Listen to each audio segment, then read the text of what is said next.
I'm 16 years old. I'm a Kurdish Iranian. The reason that we left Iran was my dad disagreed with how things were going. He disagreed with the system. And then I remember my father had to leave the country. Of course, his life was in danger when he left.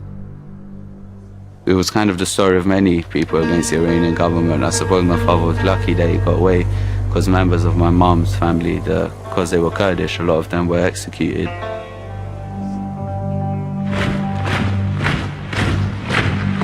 The years that followed, my mom kept getting questioned about where my father had gone. I remember the night that we were leaving, everyone was really kind of sad. I didn't really understand why they were sad.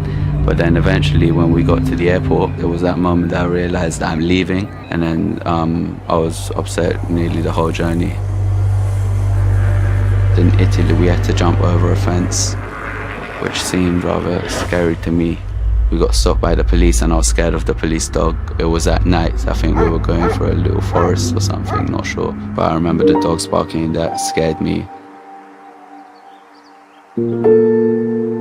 I remember staying one night inside a cottage. I think maybe it was around Slovenia, I'm not sure. I remember the night that we were leaving outside the cottage, I felt scared because it was at that point where I could see the concern on my mom's face. To get into England, we got into a lorry from France. The lorry was full of iron bars. It was the first time throughout the journey where I was really, really uncomfortable and scared.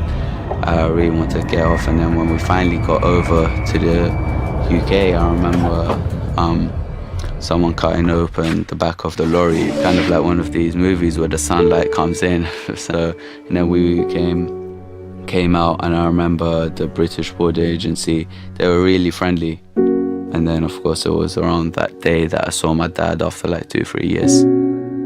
And it was the weirdest thing because it wasn't what you'd expect, run to your dad, hug him. At first I didn't recognize who it was.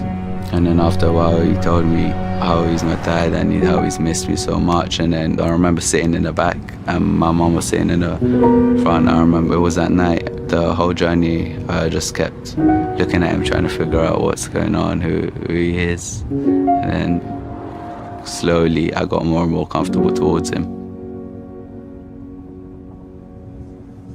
The first few days at school were really hard on me, not because of the other students or teachers, but not knowing anything, or just literally being an outsider. That was really scary for me. A memory I have was, it was school had started and they'd closed the fences, and then at break time my mom came to say hello.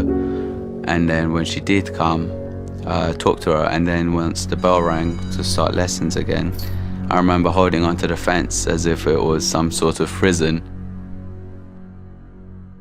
You could feel literally not knowing what someone around you is saying, even though they're being friendly. You could tell with the smiles and facial expressions that they're being friendly, not knowing what their meaning was. It was quite scary for me.